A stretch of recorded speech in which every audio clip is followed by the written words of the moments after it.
मी वडार महाराष्ट्राच्या या संघटनेच्या वतीने व तमाम वडार समाजाच्या वतीने आज पत्रकार परिषद घेतोय की येणाऱ्या लोकसभेच्या इलेक्शनला मी मतदानावर बहिष्कार घालणार आहे म्हणून आम्ही हा पत्रकार परिषद घेतलेला आहे। गेल्या 75 वर्षात वडार समाजावर अन्याय झालेला आहे। शेजारच्या राज्यात आम्ही एसटी आणि एससी प्रवर्गामध्ये आम्ही महाराष्ट्रात व्हीजेंटी प्रवर्ग आहे। आमच्या विद्यार्थ्यांना शिक्षणासाठी 1961 पुरावा मागतात।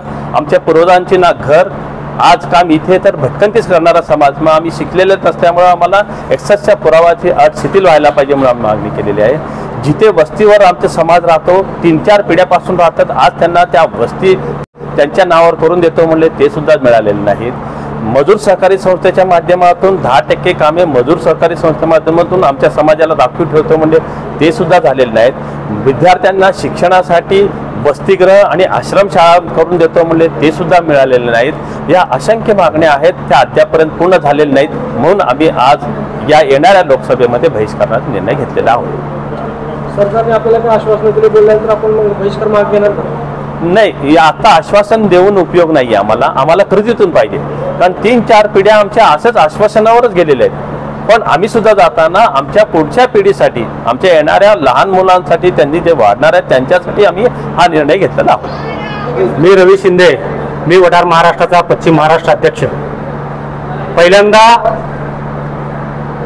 या महाराष्ट्र सरकाराविरुद्ध ज्या पद्धतीने महाराष्ट्र सरकारचे प्रत्येक उमेदवार लोकसभेच्या तिकीट डिक्लेअर झाल्यानंतर जसं दंड थापटून जसं मैदानात उतरतात, आज मी रवी शिंदे, मी वडार महाराष्ट्राचा पश्चिम महाराष्ट्राचा अध्यक्ष, मी आज दंड थापटून सांगतो लोकसभेच्या मतदानावर तमाम महाराष्ट्रातील वडार समाज हा मतदानावर बहिष्कार टाकणार म्हणजे टाकणार।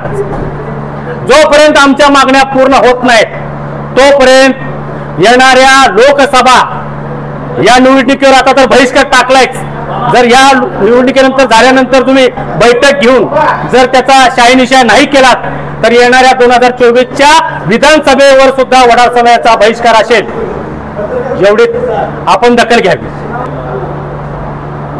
आमची प्रमुख मागणी आहे इथं या हिंदुस्थानमध्ये वडार समाजाला जसे कर्नाटक आंध्रामध्ये एससी आणि एसटी मध्ये त्याच धर्तीवर या महाराष्ट्रामध्ये वडार समाजाला एससी किंवा एसटी मध्ये आम्हाला प्रवर्ग करून घ्यावं आणि वडार समाजाची जे 61 वर्षाचा पुरावा आहे ते शिथिल करावं आणि आमचे घरकुलचे प्रश्न आहेत ते मार्गी लावावे। अनाथ आश्रम शाळा असतील आणि आमचे जे शाळेचे दाखले निघत नाहीत विद्यार्थ्यांचे ते ताबडतोब 1961 वर्षाचा पुरावा शिथिल करून काही तुटपुंजे कागदपत्रावर आम्हाला वडार समाजाला दाखले त्वरित मिळावे ही शासनाने तजवीज करावी। सर 1994ला असं शरद पवारने मेळावा घेतला होता साहेब, हे आताच नाही, आज 94 पासून आम्ही झगडतो साहेब। तुम्ही म्हणतो आताच का तुम्ही बहिष्कार टाकला? 94 पासून आम्ही बहिष्कार टाकलेला आहे। 94 पासून आम्हाला आतापर्यंत आम्हाला न्याय मिळाला आहे साहेब।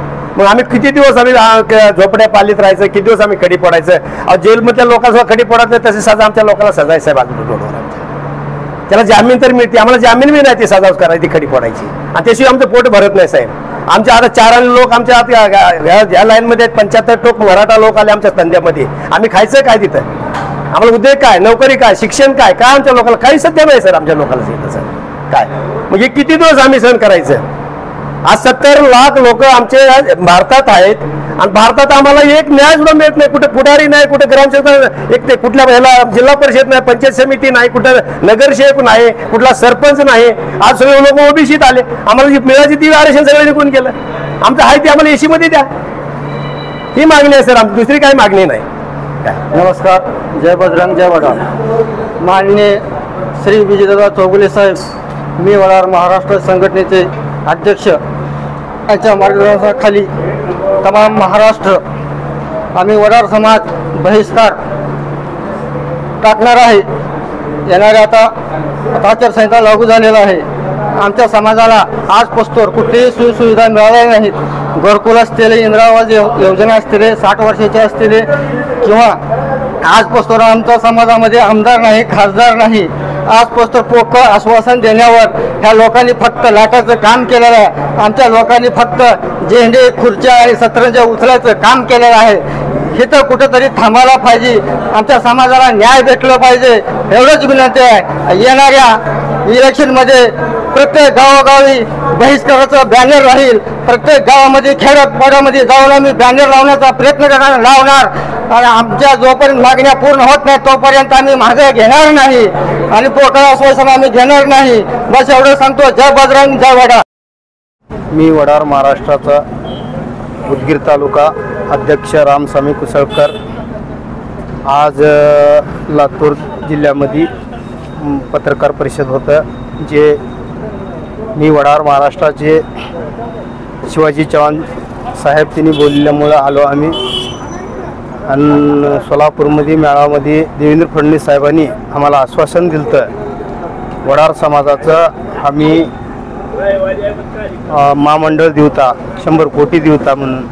पण मी तांड्या वस्तीनं वडार समाजाच्या वतीनं दगडं गेली नाही ते वडार समाजाला दुसऱ्याचे दगडं फोडत शेताचं